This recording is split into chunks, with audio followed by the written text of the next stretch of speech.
Assalamualaikum warahmatullahi wabarakatuh. Izin memperkenalkan diri, nama saya Ayu Fibi Suryanti dengan NPM 2217051013. Di sini saya akan melakukan tugas ketiga, yaitu menjelaskan tentang reduksi jumlah state pada finite state automata.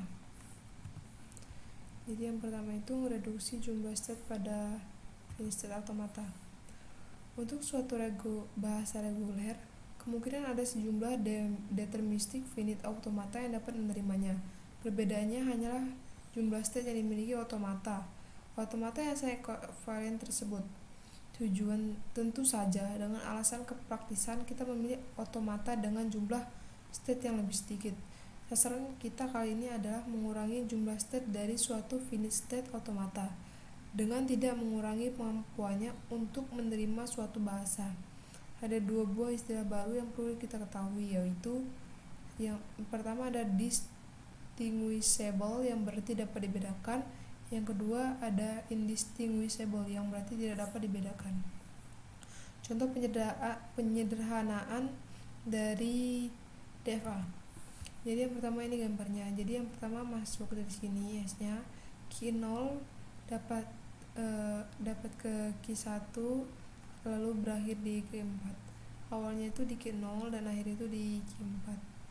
Sini bisa mengulang kali-kali. Jadi langkah-langkah penyederhanaannya itu yang pertama yaitu identifikasi setiap kombinasi state yang mungkin. Kombinasi state yang mungkin adalah Q0 ke Q1, Q0 ke Q2, Q0 ke Q3, Q0 ke Q4, Q1 ke Q2, Q1 ke Q3, Q1 ke Q4, Q2 ke Q3, Q2 ke Q4, Q3 ke Q4. Yang kedua, state yang berpasangan dengan state akhir Q4 merupakan state yang distinguishable. Jadi, di Q0 ke Q1, Q0 ke Q2, Q0 ke Q3, Q0 ke Q4 itu distinguishable. Kalau Q1 dan Q1 ke Q4 itu distinguishable. Q2 ke Q4 itu distinguishable dan Q3 ke Q4 adalah distinguishable. Lalu yang ketiga, untuk pasangan state yang lain, jika masing-masing state mendapatkan input yang sama, maka bila satu state mencapai state akhir dan yang lain tidak mencapai state akhir, maka dikatakan distinguishable. Untuk Q0 ke 1 Q0 menuju Q3, Q1 menuju Q4, Q0, 0 itu menuju ke Q1, Q1, 0 itu menuju ke Q2. Maka Q0 ke Q1 yaitu distinguishable. Untuk Q0 ke Q2, Q0, 1 ke Q3, Q2, 1 ke Q4, Q0 ke Q1, Q2 ke Q1.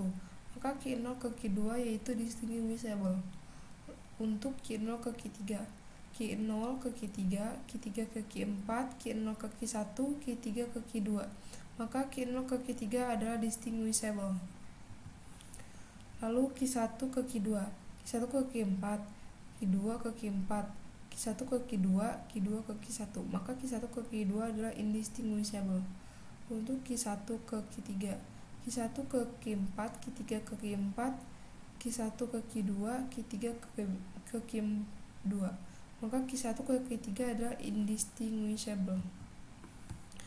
Dan yang terakhir itu ada untuk Q2 ke Q3, Q2 ke Q4, Q3 ke Q4, Q2 ke Q1, Q2 ke Q2.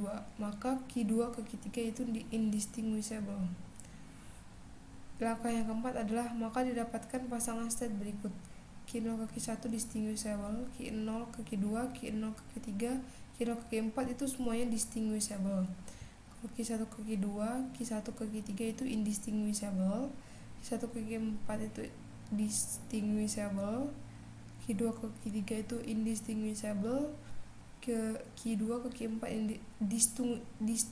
distinguishable, ketiga ke Q3 ke Q4 yaitu distinguishable. Lalu yang kelima ada kelompokan pasangan state yang indistinguishable. Jadi yang indistinguishable tuh ada Q1 ke Q2, Q1 ke Q3, ke Q2 ke Q3. Karena Q1 indistinguishable dengan Q2 dan Q2 indistinguishable dengan Q3, maka bisa dikatakan bahwa Q1, Q2, Q3 saling indistinguishable atau dapat dijadikan satu state. Sehingga hasil dari penyederhanaannya sebagai berikut. Dari jadi Q0 ke Q1. Dari Q1 itu bisa diulang gitu jalannya. Terus dari Q1 ke Q4. Gitu aja. Sekian dari saya, mohon maaf apabila ada salah kata. Saya akhiri. Wassalamualaikum warahmatullahi wabarakatuh.